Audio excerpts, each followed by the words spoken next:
Okay, some big piece of breaking news coming in now, and that certainly is going to be a major twist in this investigation. According to top police officials, Shivamurthy, the seer, was trying to flee to Dubai via Hubli. He was stopped at Haveri and forced to return to Chitradurga. He was carrying his passport and other documents as well. This happened 2 days ago. So clearly, this seer was planning to run away because there is enough evidence. So why was he trying to run away? Why was he fleeing Karnataka? Was it because he feels that he is guilty? DP Satish is joining me. So DP, this is a big twist here. For all those who were saying that there is conspiracy here, Shivamurthy was in fact trying to flee to Dubai. First of all, conspiracy is defense, okay? Because since he is an accused in a child rape case, he will have to say there is a conspiracy to fix him. Because he alleged that his administrator of the MUT, Baswarajan, and his wife, they were behind all these things. But today a local court has given them bail, and the administrator and his wife have given clarification saying that there is no conspiracy and the Swami is into these things. According to some police officers, 2 days ago he tried to flee. He had left Chitradurga MUT and he was stopped by the police near Haveri, which is more than 100 kilometers from Chitradurga, some 50 kilometers before Hubli. And they claimed that he was planning to take a flight from Hubli to Goa and from Goa to Dubai. And why wasn't he arrested then, DP? He should have been arrested immediately because he was trying to flee. Police will have to answer for that because officially they will never admit that he was trying to flee because they will be in dock. Officially they will not say that he was trying to flee because if they say that, then they will be questioned. They should have arrested him 2 days ago. Finally, he has been arrested because of media pressure and public outrage. And DP, he was carrying his passport and other documents, so the police had enough evidence to say that the accused number one in this case, the accused number one in this FIR, that is the seer, was planning to run away because he certainly is facing the law here. And the police for all of these 48 hours did not arrest him, instead asked him to return to Chitradurga. Yeah, they brought him back, and after that also, after that for 2 days they didn't arrest him. And this morning they had issued a lookout notice. He was very much at ashram, and that lookout notice became a joke later. So a lookout notice issued when he was very much at the ashram. The police says that they go to the ashram, they arrest him because there is evidence against him, prima facie, and this is a POCSO case in which arrest has to happen immediately. Now another piece of breaking news that is coming in this investigation. DP Satish, I appreciate your time. The SP of Chitradurga is now telling CNN News 18 that seer has been questioned and is being questioned at an isolated place. He will be presented before the court and the police will be seeking his remand. Harish is joining us live. Harish, give us the details. Where exactly is the seer being questioned? What we understand is that he's being taken to an undisclosed location by the police right from the Muruga Mata, from where he was picked up. And in a short while from now, he will be taken to the DYSP office in Chitradurga town. And later on, sometime in the night, we understand he will be taken to the district hospital for a medical test.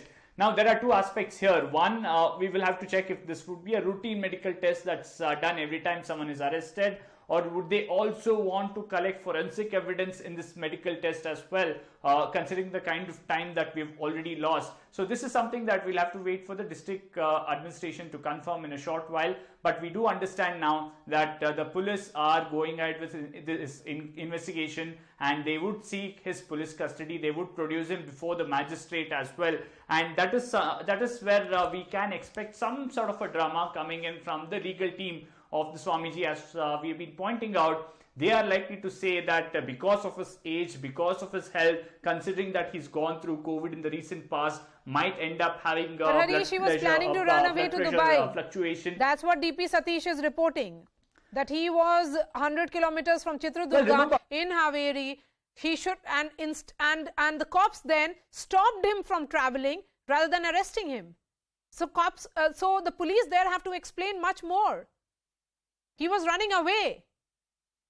Well, this is something that CNN News 18 had exclusively informed our viewers that he had left the mud. He had left it around midnight, the day when this incident happened, and his passport wasn't found in his room when the cops reached the mud. His phone was switched off.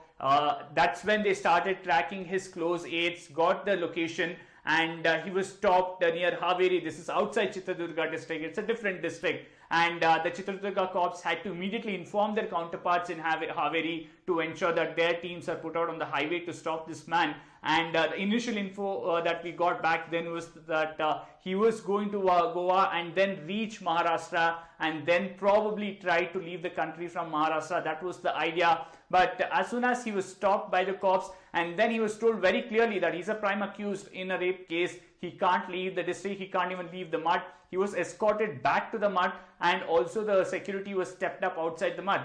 Well, the seer came out the very same day in the afternoon and said that he wasn't fleeing the country or even the district, and this was just mere speculation. But all indication came in that he perhaps was trying to move out of the state and get some time for himself and his legal team, and that was something that the cops had managed to foil. And that's one of the reasons why that the cops also issued a lookout circular as well. And this wasn't a circular that was issued just to adhere to some sort of administrative norms. In fact, earlier in the day when I was talking to a senior police official, he said this circular was issued and also it was in effect, which means that at all entry and exit points in this country, they were told very specifically to look out for this, or this is something that was on the list which couldn't have been ignored, wasn't just following some administrative diktat. That's something the police had said. And they said that there was a flight risk, and this man's behavior earlier in the week of leaving the mud without telling the police, Harish, switching off his phone, taking his passport. All this being done by police on one hand, there's a lookout notice, everything issued, but they could not go and arrest him. When he returned to the mud, after the police there coming up with those details that he was actually planning to run away. Well, that's something that many question, right? Why is someone arrested? Because you believe that he is required for investigation, or he might run away, he might flee. Now, when you issue a lookout circular, it means that you believe that there is a flight risk that this accused person might leave the state or the country. When such is the case, why would you not arrest him? Why would you not subject him to questioning and investigation? Why would you want to wait for 6 days? This is something that Karnataka police would fail to explain, whether to the people who are asking or if it indeed reaches the court and the court questions them. Then this is something that they will find it extremely difficult to answer on why they issued a lookout circular but did not arrest this man, despite knowing where he was, despite knowing that he's a prime accused. Also, the other point that many are making, including the ones who approach the court, is that when such is the case, can we expect the same police department to carry out a probe? And many are saying that the court should actually pull up the state government and the police. And there are several questions that the police and the state government can't answer on why they went about this investigation in such a manner, and why the standard operating procedure in such a crucial case, in such a sensitive case, wasn't followed. Forget to the last detail, even at a basic level, this wasn't followed, and they will find it extremely difficult to explain to the court. And that's a fear that sections of this government had, that this is not just ruining the reputation that the state government has, but it's also putting the state government in a spot of bother if it ends up before either the High Court or the Supreme Court, and some of these questions are asked to the state government.